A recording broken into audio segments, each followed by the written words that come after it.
Welcome to E360 TV, the live streaming and on-demand destination for influential voices and enlightened audiences.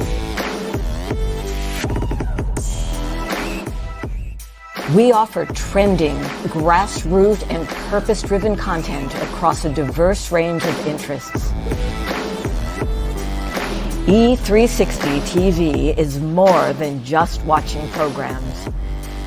We offer the ability to interact with live shows connecting audiences to real, authentic influencers and storytellers while streaming to millions of devices.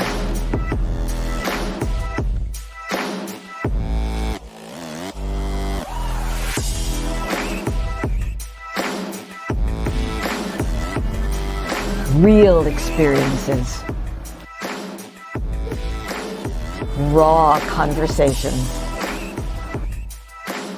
One destination for it all. E360 TV.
I'm feeling that new opener, y'all. I'm feeling it. Dun, dun, dun, dun, dun.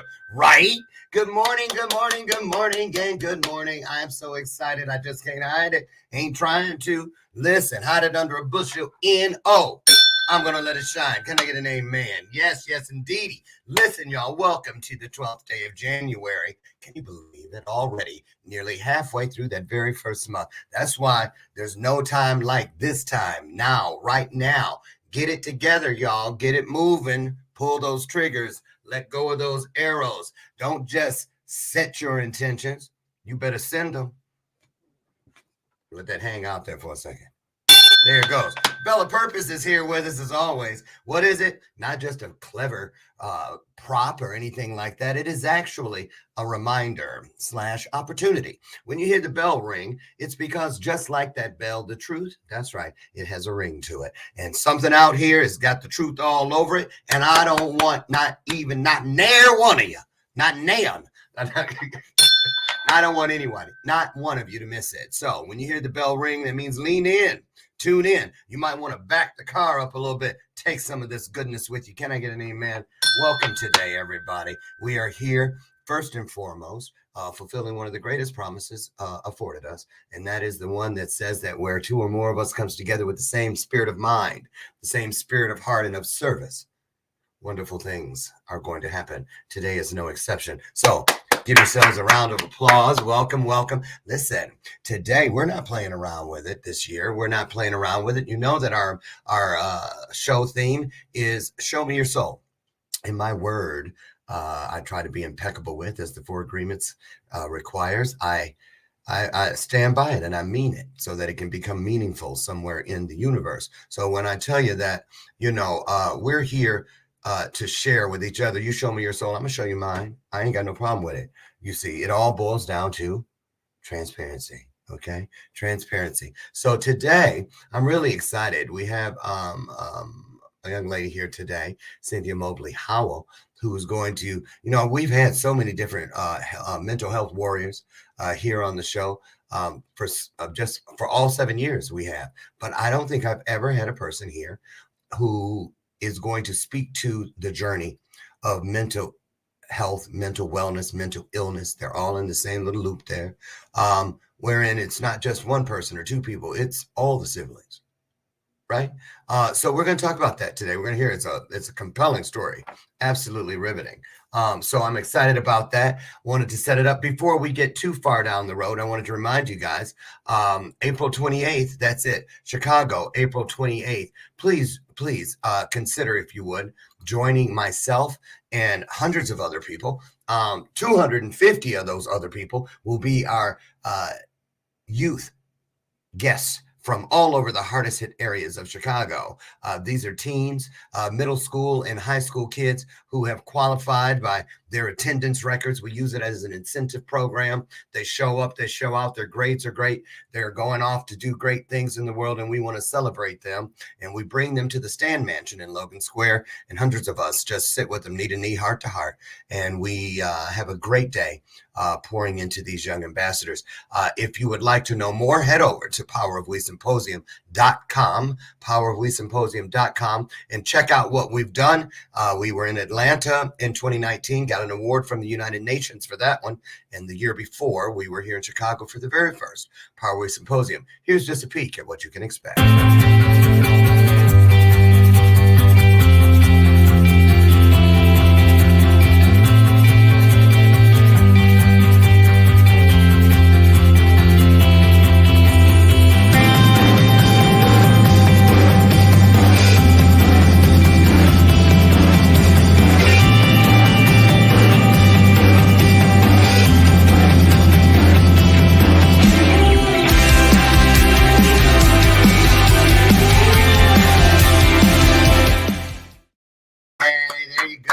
I love those kids. Yes. So again, April 28th, get over, go to Eventbrite and just type in the Power of We Symposium Chicago. It'll pop right up and get your tickets today. They're moving fast. Tickets started selling 2 months ago. So if you want to be there, we want you there, but get your ticket now to make sure that you have secured your space. There we go. So listen, mental health. What do you do when mental illness enters the family? And why does mental illness sometimes run in certain families and not others?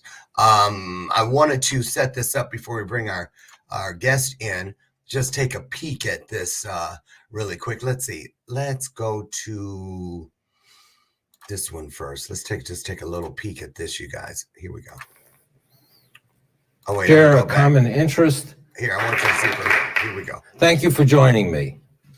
We're here together because we share a common interest and concern. And that's helping a loved one with a mental illness get the kind of care that's going to make a difference in their life and that of their family. I'm talking about a family member like John, who was 16 when he started falling behind in school. He stopped seeing his friends. He quit soccer, where he'd been a star. He started spending countless hours in his room, refusing to come out. His parents could smell marijuana, and they could hear him in the middle of the night yelling at God knows what. I'm talking about a family member like Irene, a married mother of 2 teenage girls, who started missing work despite always having been a reliable and hard worker. Her family was concerned. They were concerned about her. They were concerned about the income with her husband out on disability, and they were concerned that she'd lose her job. But she had trouble concentrating. Even the littlest things were really difficult for her. And she frequently said, I can't do this. I feel hopeless. I don't know if I can go on. I'm talking about a man like Roberto, who was 69 and had long-standing problems with high blood pressure and diabetes and had a heart attack a few years earlier. But for him, it was his depression that got in the way of his taking care of his medical problems and put him at risk, at greater risk for the progression of those physical problems and potentially for another heart attack. Families sense it. They sense deep down that there's something going on. There may be a mental illness, and they wonder, what are the road signs? What are the hallmarks of mental illness? There are two. There are symptoms and time. The symptoms of a mental illness array in three ways. There are problems with mood, problems with thinking, and problems with behavior. A person's mood may become down. They may be tearful, cry. They may feel hopeless. They may be irritable or angry. The thinking changes. They may have trouble putting one thought after another. Their thoughts are jumbled or racy. They may start to become suspicious, even frankly paranoid. Their ideas may not make any sense. They can also have trouble with their behavior. Their behavior becomes noticeably different. There may be dramatic changes in their sleep, in their eating patterns. They may stay up all night. They may eat very little. They may behave in odd ways, isolate themselves, be suspicious, or even at times get so paranoid that they're talking to themselves. These are the symptoms of mental illness: mood symptoms, thinking problems, behavior problems. And the second hallmark is that they persist. It's not a matter of they're lasting a few days. They go on for weeks and months, and they need to for someone to actually be considered ill, and they don't get better on their own. There's one more thing, another hallmark which families have to be mindful of, and that's safety. Is there a time where the family becomes concerned that a person's life, that they're a risk to themselves or someone else? That's a hallmark of mental illness that needs to rise to the top. All right, so that was a good, I had marked it at 3 minutes and 38 seconds in because it covered so much right there. I love those examples of the different people, Irene and the young boy, and then the guy at work, the guy with the physical problems. Mental, it's the stigma has got to go. There's so much that we need to share with each other. And today I'm so honored and excited too to have with us a woman whose journey really has a lot to offer as far as opening up a better understanding of mental illness and how to deal with it and how to remove oneself from the stigma that's attached to it. So who is this person, Cynthia Mobley Howell? Well, I'll tell you, she is the CEO and founder of Howell Are You? Get it? Howell, how well are you? Where she is lending her voice to break the stigma surrounding mental illness with a primary focus on the importance of early intervention. Now, she's also a minister, a speaker, and a transformation coach focusing on mental wellness. Now, Cynthia is one of 40 writers featured in the Amazon bestselling anthology, I'm Still Standing: Stories of Endurance, Resilience, and Determination.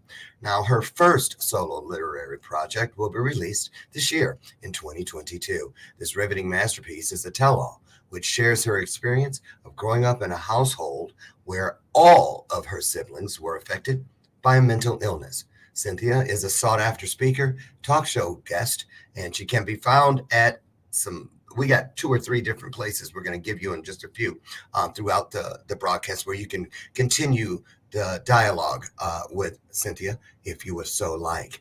So I'm not going to even talk about it anymore. I'm just going to get her in here. So first timer here, you guys, do what you know we do. This is a safe space. Throw some hearts up on the screen if you would. Throw your heart into this illuminated conversation because here she comes. Welcome to the stage, Cynthia.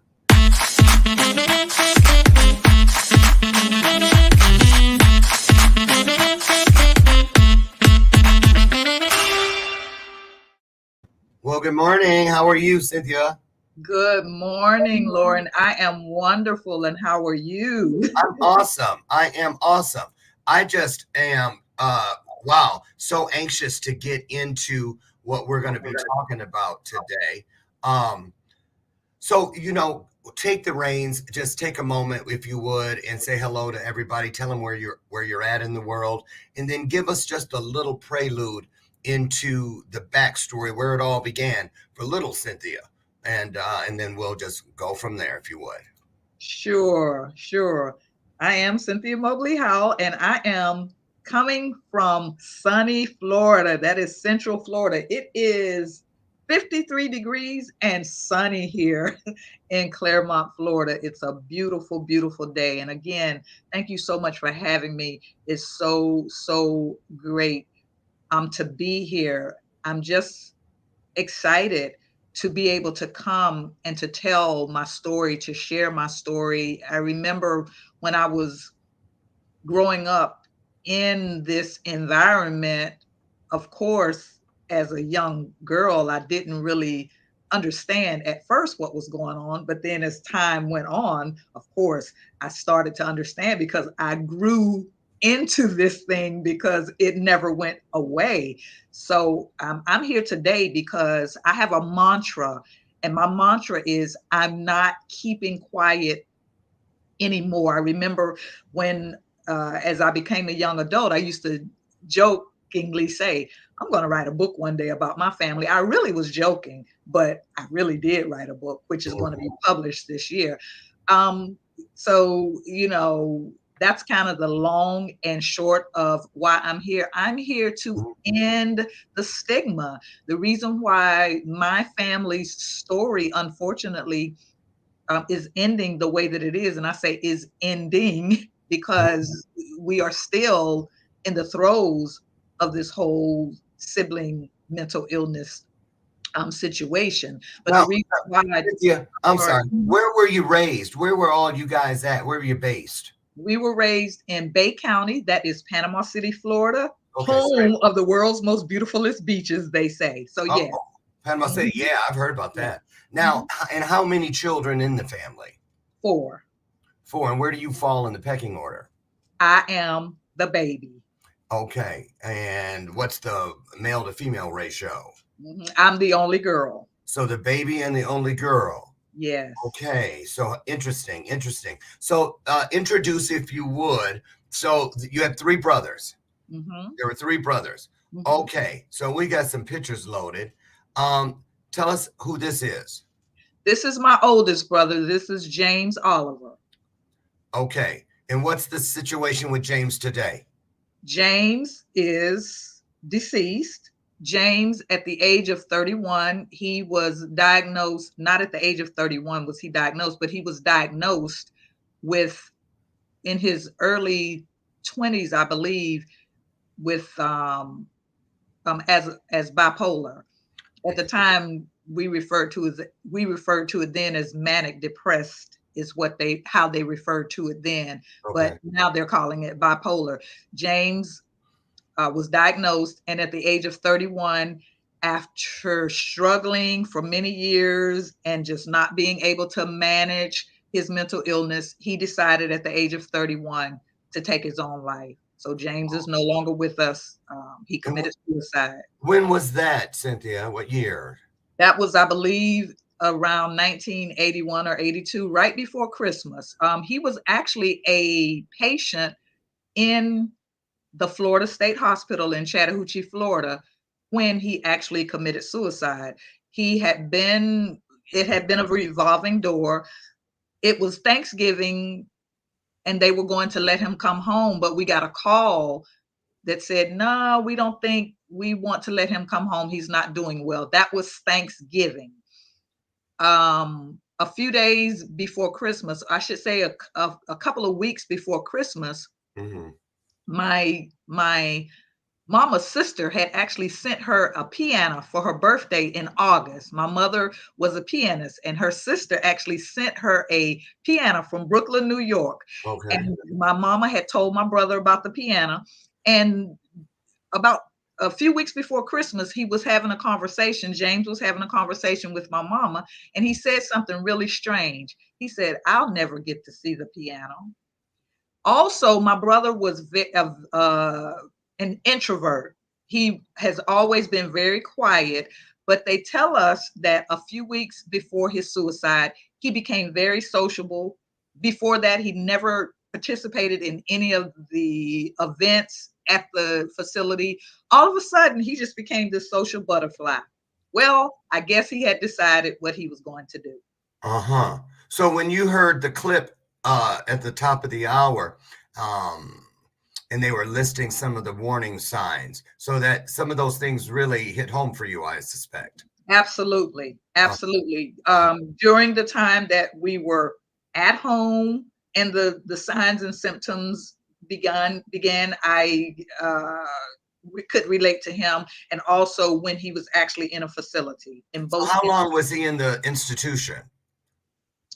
Normally, Lauren, as I said, it was a revolving door. So he was in and out, in and out. Yes, it was a revolving door. That he would, he would be at home, he would have an episode, he would go to the emergency room and subsequently be admitted to the mental health unit, the local mental health unit, and depending on if they were able to get him regulated, if he would be compliant there, and they were able to regulate him with medication, that was a 72-hour stay, and he could come back home. However, if they weren't able to get him regulated, then he would have to go to the state hospital. So this was a revolving door. Let's talk real quickly about that regulated piece. So the medication, because a lot of people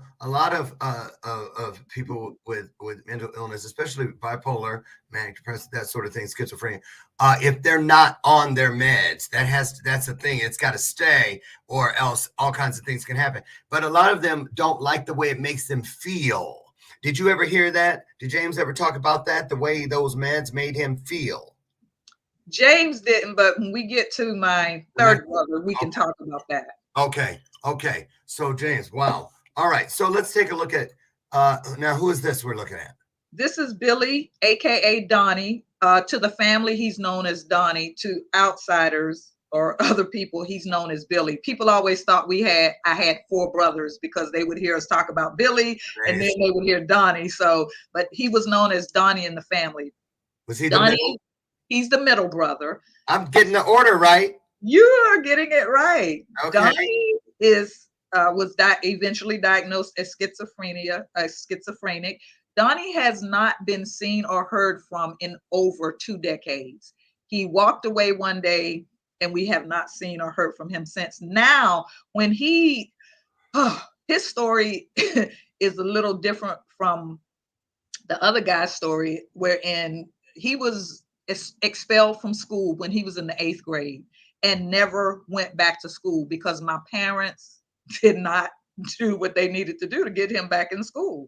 So I don't know how that ended up happening in the 8th grade, but he never went back to school. He ended up going to Job Corps. He went to Job Corps, learned the trade of being a chef, was an excellent chef, came back home in his probably late teens or early 20s, and then things just went downhill. Donnie, go ahead. How old was Donnie when he disappeared? Well, he would be 67 or 68 now, so subtract 20. Yes. So was there missing persons, or Well, it's interesting, Lauren, because his pattern was he would leave home meaning Panama City, and be gone for several months, but then he would pop up either in Panama City or Cleveland, Ohio, or Miami, Florida, or Leesburg. He would pop up to some relative's home. So people wouldn't, down here. Pattern. Exactly. Right. I understand that in 2000, I believe, he had visited my aunt in Leesburg, and he walked away from there, and no one has seen or heard from him since. Wow. So James, 31, died at 31, bipolar schizophrenic. Billy, also known as Donnie, missing in his early 40s and has been gone, not heard of in over 20 years. And then who are we looking at here? This is Dwight, Mr. Rambunctious. The baby. This is the character who is schizophrenic, who has been in a facility for the criminally insane, maximum security facility for the criminally insane for the past 34 years. As a matter of fact, I got a phone call this morning. We're supposed to talk on Wednesdays, and his counselor called me this morning and said, I talked to Dwight, and he said he's just not up to it this morning. So Dwight is Mr. He was always I cannot pronounce that word. The one with the charisma. Oh my goodness. Dwight was the one. Yes. He still has it. This guy right here is so super intelligent. I have no idea what his IQ is, but he is super intelligent. As you notice, this was his high school graduation photo. You notice his hair, the afro. Oh yeah. He still has very long hair. He loves his hair. And I remember when we thought he was just acting out, when we didn't realize that some of these symptoms were, some of these behaviors were symptoms of a mental health issue. So when he would do certain things, I remember my daddy would say, let's go to the barbershop and get a haircut. So I guess that was his punishment. I'm thinking now, as I think back, maybe that was his punishment for quote unquote acting out. But this is Mr. Rambunctious right here. This is Dwight. We are supposed to talk on Wednesdays. He's actually about an hour and a half from me. I have not seen him though in over 20 years physically. I've seen him once via Skype. He is the type, he just has his moods, and if Tamron Hall is on or if his soap operas are on, don't bother him. So I'm still a little stuck on, because there's multiple types of facilities. Like I'm assuming James was in a different kind of facility than Dwight. Dwight has been in that same facility. Dwight was actually in the same facility that James was, and he was eventually transferred to the facility that he's in now. Yes. So the facility that James was in, which Dwight has also been in, was Chattahoochee, Florida, Florida State Hospital in Chattahoochee. And it was a facility, I'm going to assume, for mentally ill, period. Sure. Just period. But that criminally insane piece.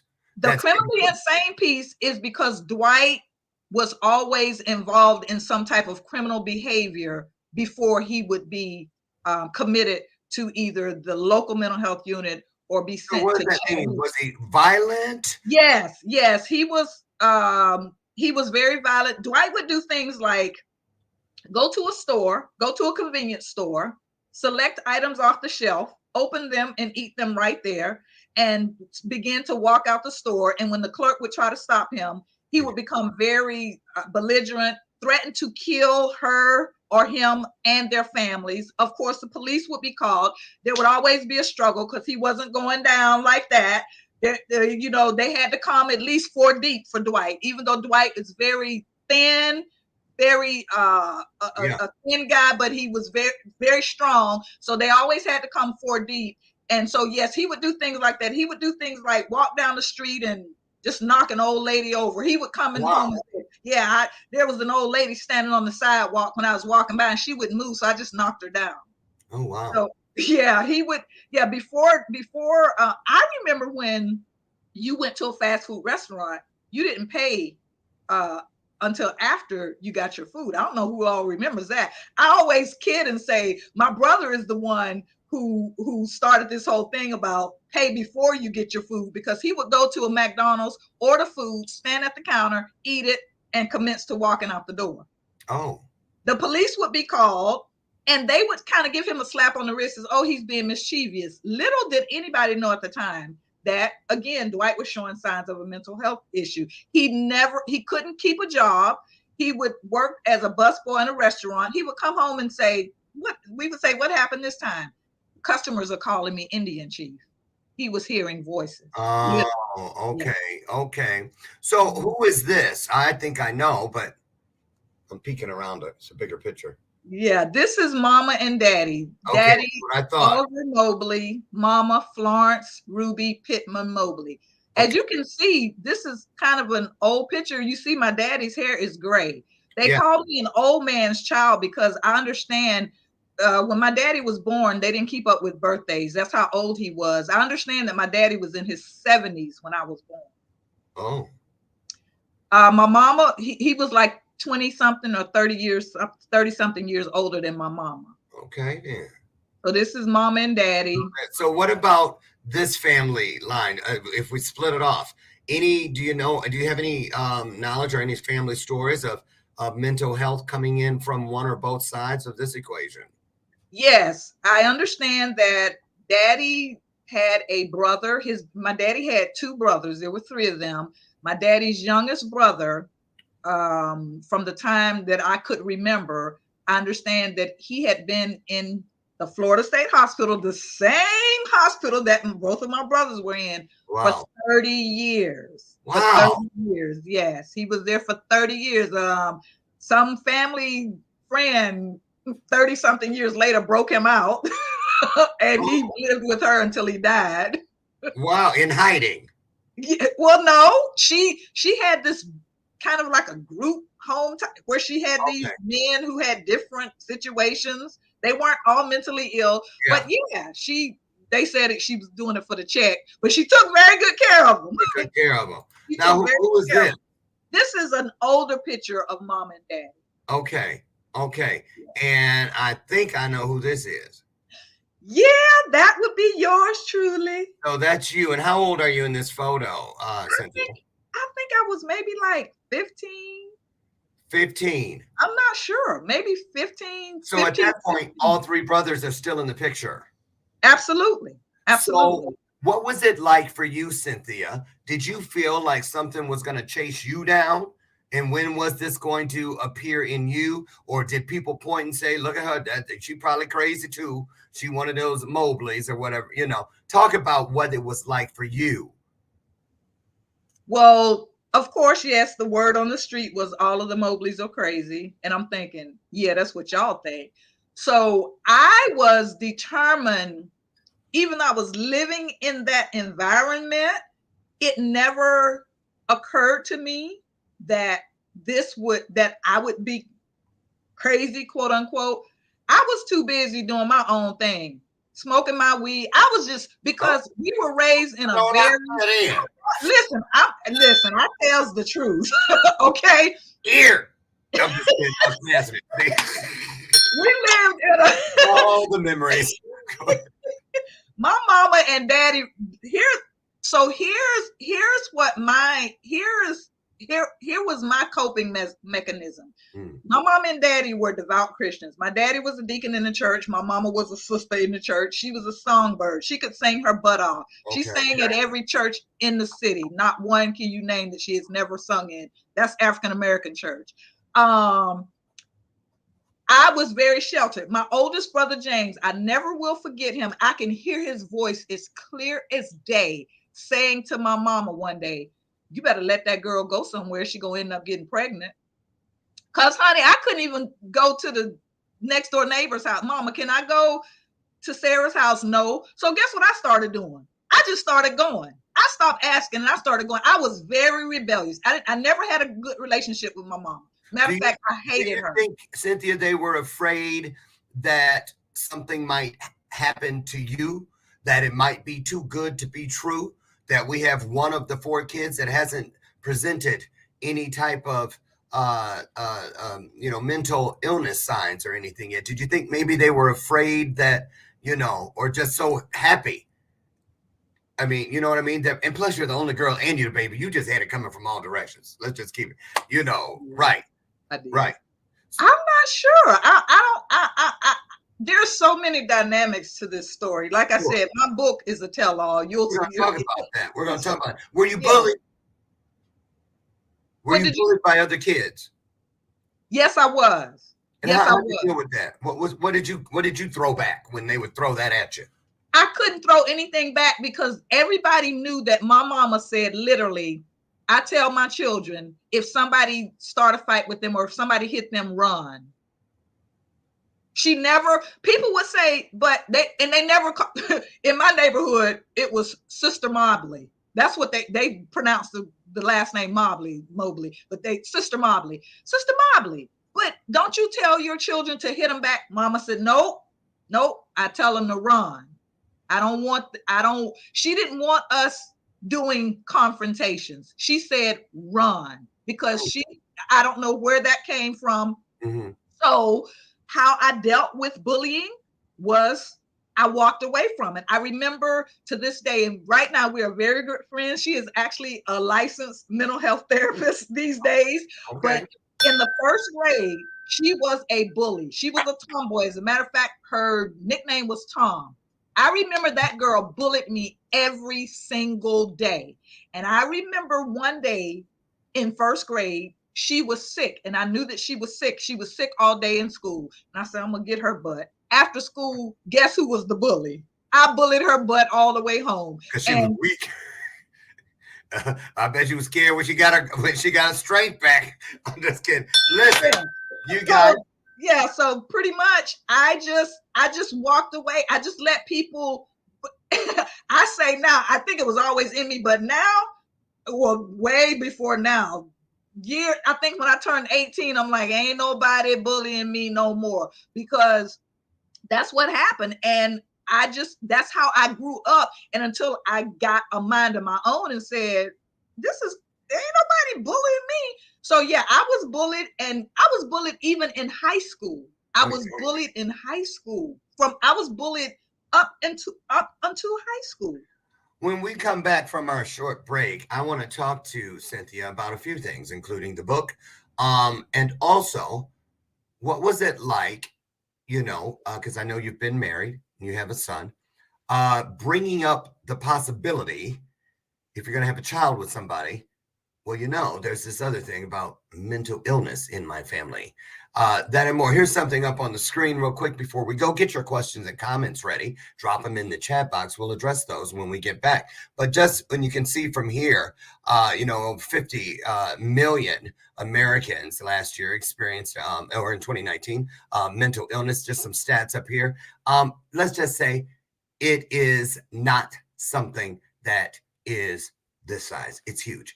It touches all of us. I think all of us has some form of a mental illness. Yes. I just do. I'm just saying, no matter what it is. Period. Right. There are, we're going to talk about that and more when we come back. And we're also going to talk about the book, Crazy Didn't Get Me, A Nightmare on Ninth Court, written by Cynthia Mobley Howell. That and more when we come back, you guys. We're going to be back in probably less than 1 minute. So don't you dare go away. See you in just a moment.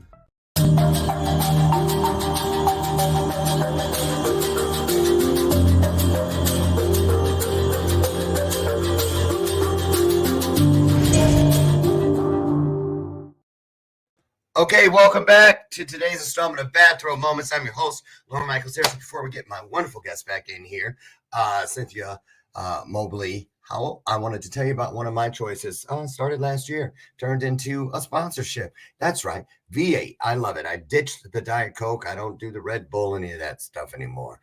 And I just wanted to make a better choice that didn't break the bank and wasn't that painful. Right? And this is it. 60 calories in every can, 100% vegetable juice from concentrate, and 2 servings, count them, 1, 2 servings of vegetables in every single can. And the best part, easy to find. Just head down the juice aisle at your local grocer. I guarantee you'll find it. They got a spicy one too. I haven't tried that one yet, but I will. Also comes in low sodium. V8. Get yours today. Okay, our guest is back. Hi, Cynthia. Welcome back to the show. Let's talk, if we could. Tell us about the book, because the thing is, a lot of people have stories that are generationally based, whether it's abuse or all those things. And, especially in the African-American culture, there's this, what happens in this house stays in this house kind of thing. Don't go running your mouth. And then if you don't have that challenge, that speed bump, there are still people who are living. There is the memory of someone who has passed, and people, how you going to talk about her like that? She ain't here to defend herself. All these different dynamics. So tell us how you got to the point where you knew it was time, and how did you get through the obstacles of people that were pushing back, resistance maybe in the family about telling our business? Yes, interesting, because remember I told you, after having gone through this experience for so many years, I was always telling my friends, I'm writing a book one day, I'm writing a book one day, but I was saying it jokingly. I was living in Pittsburgh. I'm from Bay County, Panama City, Florida, but I actually moved to Pittsburgh, Pennsylvania in 1996. Go Steelers! I just had to get that in. I bleed black and gold up in here. Man, you mean that? Okay. All right. I mean, I'm gonna read just so I don't get beat up. Go Don't ahead. mess with me about my Steelers. So, Okay. Go ahead. yeah, so I was in 2015. I was driving Uber. No, I was driving Uber, but that's not what I was doing. I was delivering packages for Amazon Flex. I don't know if anybody knows what Amazon Flex is, but it's Amazon Flex, right? I was delivering packages. I lived in a decent neighborhood, one of the nicer neighborhoods in Pittsburgh, but the neighborhoods that I was delivering packages to were like the neighborhoods. I mean, $1 million homes, beautiful, beautiful, beautiful homes that I've always dreamed. Yeah, beautiful. Okay. Yeah, the upscale, the place you want to be. And I was, delivering packages. I would deliver a package, knock on a door, and the person would come to the door, and she says, "Oh, a package? I don't even remember ordering anything." So that's all these people did, was just sit up and order stuff and didn't even know they were ordering things. So one day I'm like, you know what? Wow, these homes are just so beautiful. And one day, as I was driving through one of those neighborhoods delivering packages, I said, I want to change my zip code. I want to be somewhere different. I heard a still small voice say, write the book. I went home that day in August, I believe, of 2015, and I started writing the book. As I was writing the book, Lauren, I had no idea how I had been affected. There were times when I would just have to push myself away from the laptop and I would just break down.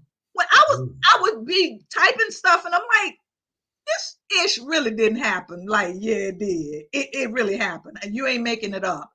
So I wrote the book. I finished the manuscript. No, I started writing a book and I put it down.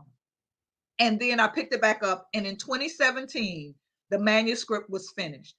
I never released it for a number of reasons, but one of the reasons was family loyalty, as you say. I live with my cousin who is 74 years old. She is my oldest cousin.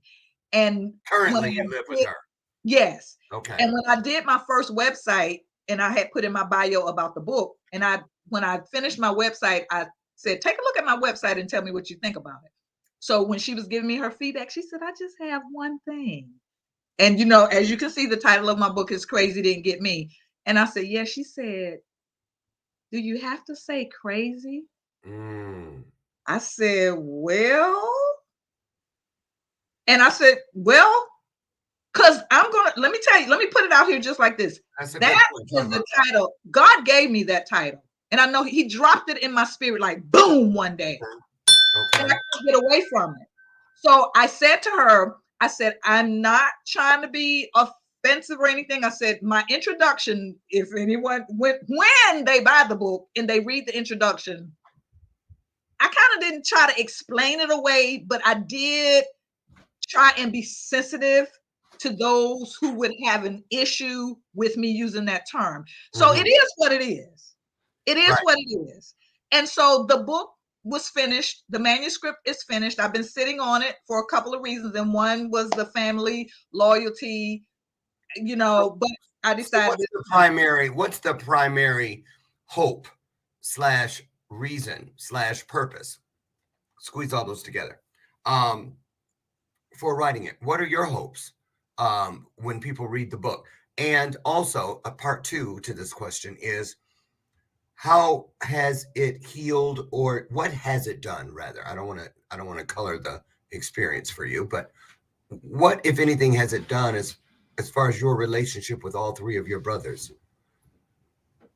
To answer the first part of the question, my hopes for the book is that people will read my story and understand how important it is whenever someone is displaying unusual behavior to make sure that they follow up and that they intervene. I don't want another family to have to go through what my family went through. Because had we intervened early, my brother's stories and my family's story would have turned out differently. Obviously, for a reason.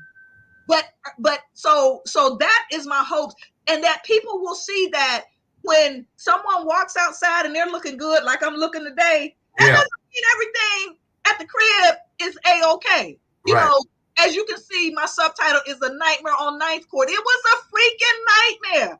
I didn't know when I was gonna have to jump out of a window. I remember one of my brothers attacking me when I had a cast up to my knee and couldn't even walk, and thank God someone came along right at the nick of time and saved me, because I would have been like, it would have been over. So nobody knew what we were going through, and when they were laughing at us and saying all of the Mobleys are crazy, they had no idea really what was going on. They knew when they would see the police officers and they would see my brothers being taken out in handcuffs or on a stretcher or whatever, you know, they would pretend to be, well, I won't say they pretended to be, because I can't say what they were, but they would appear to be sympathetic or whatever. But then they would, you know, shy away from us. They would mess with us though, you know, after a certain time. Yeah, I was bullied to a certain point, you know, but after a certain time, you know, because we were known. So I hope that people will understand that mental health issues are serious. Yes. And we have to end the stigma. And so, you know, we have to. And how has it helped me? How has it healed me? What it's done for me is it's a freedom, because when I came out in, I think it was 2015, I did a Facebook Live. That was my first Facebook Live, and I named it. I made an announcement that I was going to be doing a Facebook Live, and I titled it "Shh, Don't Tell Nobody." And boy, people jumped on there, because I guess they were like, "What is she getting ready to say?" And when I came on, the momentum was great, and then that kind of fell by the wayside. But it has helped me to remember. I said in the beginning, my mantra is, I'm not keeping quiet anymore. And I'm not. You know why I'm not keeping quiet anymore? Why? Because I have a brother who is dead and sleeping in his grave. And let me tell you, my brothers are so talented. When we were growing up in church and we would have talent shows at the end of conventions, my brothers sang together. They called them the Mobley Boys. And that people couldn't stand them because they always won first place, because they could sing. They could play all instruments, pianos, guitars, drums, you name it. So I'm not going to keep quiet anymore, because I have talent and gifts that's sleeping in the grave. I have a brother that, I hate to say this, but I will say, I don't know if he's living or dead. And I have a brother who has been in a mental health facility for the criminally insane for 34 plus years. And so it has helped me to talk about it. And I'm so glad, because I don't wear that weight on my shoulders. And incidentally, when I talk about it, other people talk about it too. When I tell them, I wrote a book. Oh, you know what? My dad has a mental illness. Oh, my sister has. You won't believe the people that when I open up, they open up. Right. So I have been healed. It was tough, because I could see the looks, especially with the family, like, no, she ain't telling them. Yes, she is telling them. And I'm free. Because whom the sun sets free is free indeed. What? Okay. All right. Well, you know what I love about this passion is you definitely mean it. In the moment we do, there's an utterance, a word, an action that we mean, the healing or whatever is intended behind it instantly becomes meaningful somewhere in the universe. So let me ask you this. In your opinion, who dropped the ball on these boys? Who dropped the ball? Community, the mental health system, the family? Who? My mama. Why do you say her? Because I can hear her now saying they need to go to pray. They need to pray. They need to go to church. I Well, was guess going to what? ask you about that because of the religious Mhm. background. Was there ever Mhm. talk of that's just the devil or they're possessed? Hey. Well, with okay, so here it is. I didn't hear any of that, Okay. but my mother was very proud. My mama was really proud. She wanted everything to always appear to be very pristine. And she was a good girl. Don't get me wrong. I ain't bashing my mama because I'll always love my mama. Mhm. She's my favorite girl. You only get one. You only get one. Well, Yeah. I hate You 22. know, okay. You know, but it I is what know, it is. that one, that original. I Right. get you. I get you. Yeah. It is what it is. So she would say, my daddy was kind of passive. He didn't pay. It was like, what? He really wasn't paying attention to all of that. He really wasn't, to be honest. But my mama, she didn't want nobody to know that her babies were cuckoo for Cocoa Puffs. Excuse me, y'all. Right. I ain't trying to be offensive. I'm talking how we talk. Y'all know how we talk. No, you know, we just say what we say. No harm intent. Listen, I live this thing. So y'all know if I lived it, I'm not trying to be offensive to anybody. Right. I lived it and I'm still living it. But my mama, they need to pray, they need to go to church. Okay, trust me. As you can see, I am a minister. I believe in the power of prayer. But in my brother's cases, they needed Jesus and therapy. How about that? There you go. So my mama dropped the ball because she would not let it out of the house. And by the time it got out the house, it wasn't because she let it out the house. It was because they let it out the house because the house was a trip. The house was going crazy up in there and the cops had to come and they were out in, my youngest brother was out in the streets doing things and the police would have to be called. So if it had not been for law enforcement, who knows? Because when my brother, my youngest brother Dwight would be acting out and the cops would be called and he would have to go to the emergency room and then subsequently be admitted. That's when we determined that he had an illness. The same with my oldest brother. I shared my first chapter with you about when my oldest brother was about to attack my mother. Yeah, did you have that handy today? I sure do. I want you to read that, and one before you hit that excerpt for us, just let me ask you real quick. Do you when you found out you were going to have your own child, you know, and that first day or week is just sinking in, and you know, was there ever any fear or concern on your part that, ooh, what if I have a child that is like my brother's? No. Were you ever worried about that? How did you not worry about that? I don't know, probably ignorant, I guess. When it did occur to me, Lauren, to be honest, when my son was 18 years old, we had a confrontation and I got the broom, and I was going to try to break his neck, but the broom broke. I had the broom after me once. I got under the bed. She was under there with the broom.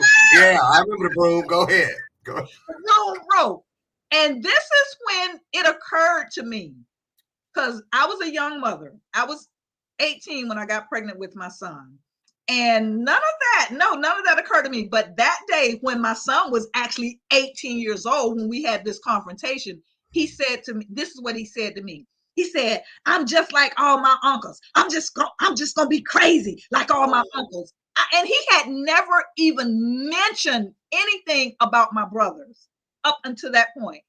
That was the first time that I was like, ooh. And I did find out when my son was in his 20s, I was talking to his girlfriend one day and she said this to me. She said, Miss Cynthia, she said, I'm worried about Marcus. She said, because when he gets depressed, he gets really, as we say, low down, dirty depressed.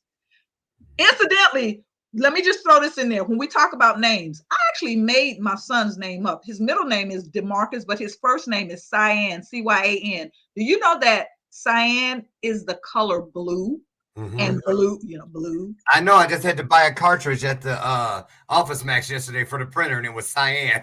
Cyan, yes. Yeah. And his name means blue. And blue is we relate Blue Down to, in the dumps. yeah, so I named him Blue. To this point, I guess he's okay. And I'm not, my son and I have been estranged for very many years for various reasons. But I keep in touch with his best friend who tells me that he's doing just fine. The 911. Right. 411 rather. Listen, Right. I want you got that excerpt from your book. Set that up for us. I have it right here. Okay. And before we get to that, I wanted to look at this just for a second. You know what? No, going to read. We're going to read a book. Okay. All you. All right, here we go.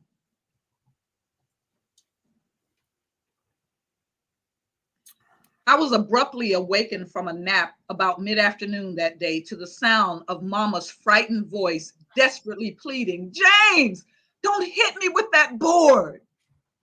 Still a little groggy from my nap, I rolled out of bed and stumbled out of my bedroom, which was right next to Mama's, and into her bedroom to find Mama and James in a face-off. She was standing there in sheer terror in her very petite 5'2", 110-pound frame. Mama was standing about 15 to 20 feet away from James, entirely empty-handed, by the way, and it was very clear by the strained look on her face and the panic in her voice that she was extremely rattled by the whole situation that was taking place. James, on the other hand, was slightly over 6 feet tall and weighed in at about 180 pounds with a solid build. On top of the fact that he was already nearly twice Mama's size, he happened to be holding a 2x4 board in his hands and had it raised and positioned in a manner that suggested that he was about to strike my mama. Now, it didn't take rocket science to know that the odds were definitely stacked against Mama. And it was pretty obvious as to which one of them was going to win this one. As soon as I entered the room, James immediately took his attention off of Mama, and all eyes were on me. I instantly knew that Mama was no longer his intended target and mentally prepared myself for what was about to take place. When James's and my eyes met, I can tell you that the look that was in his eyes was a look that I pray I never see again in my lifetime. The look in James's face at that moment brought real meaning to the term madman.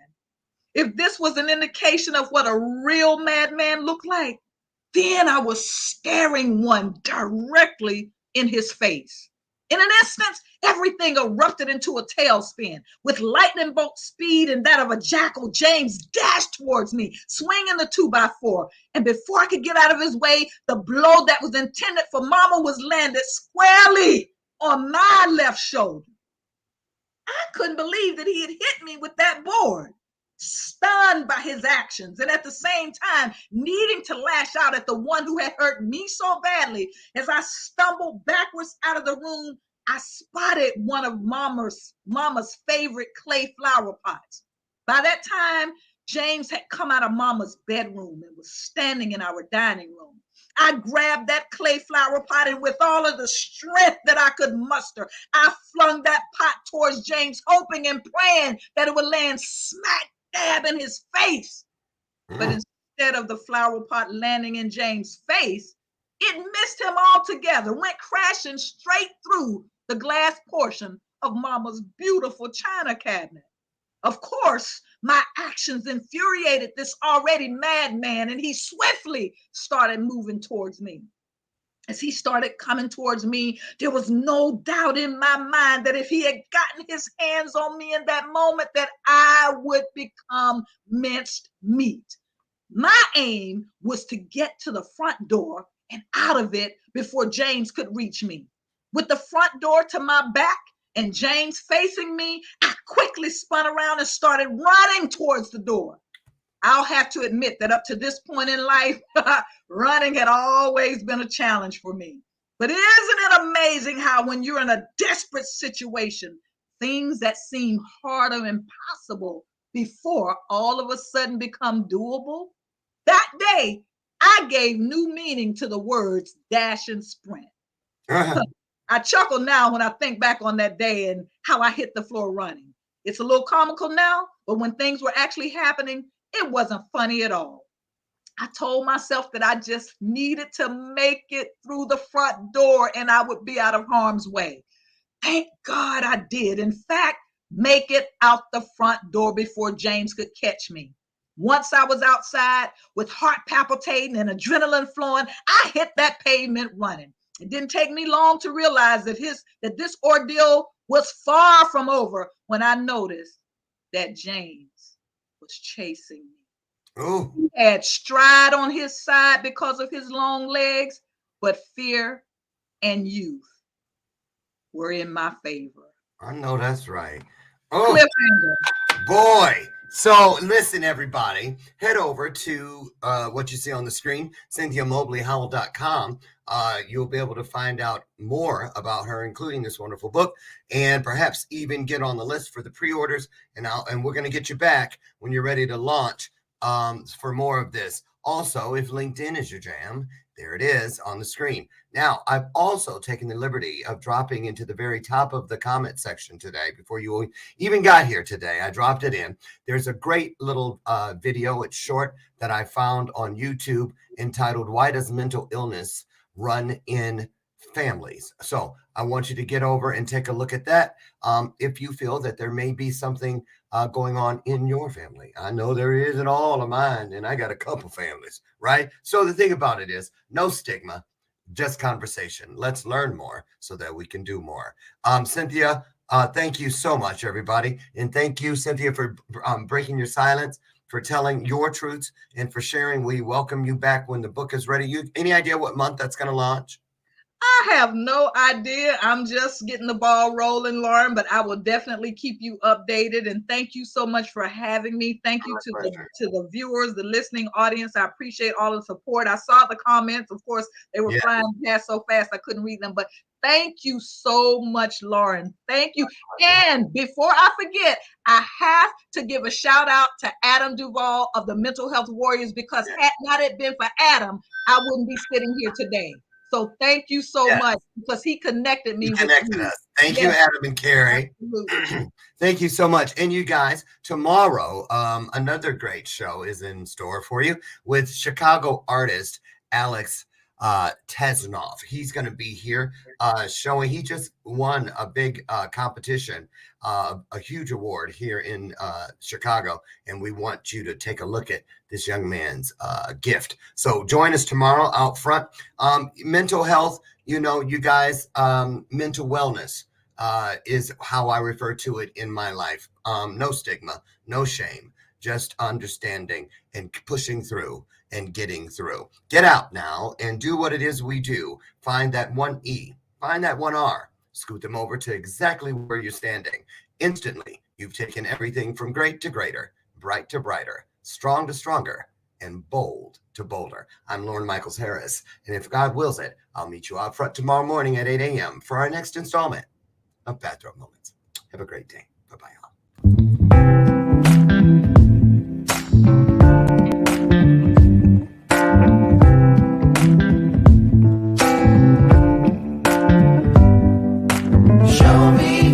Soul. Baby, I'll show you mine. Show me your soul.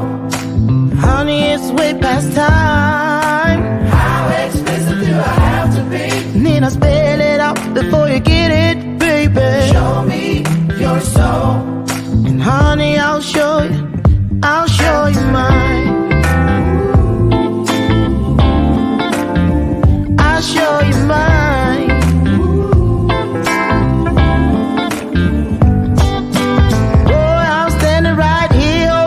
Sign.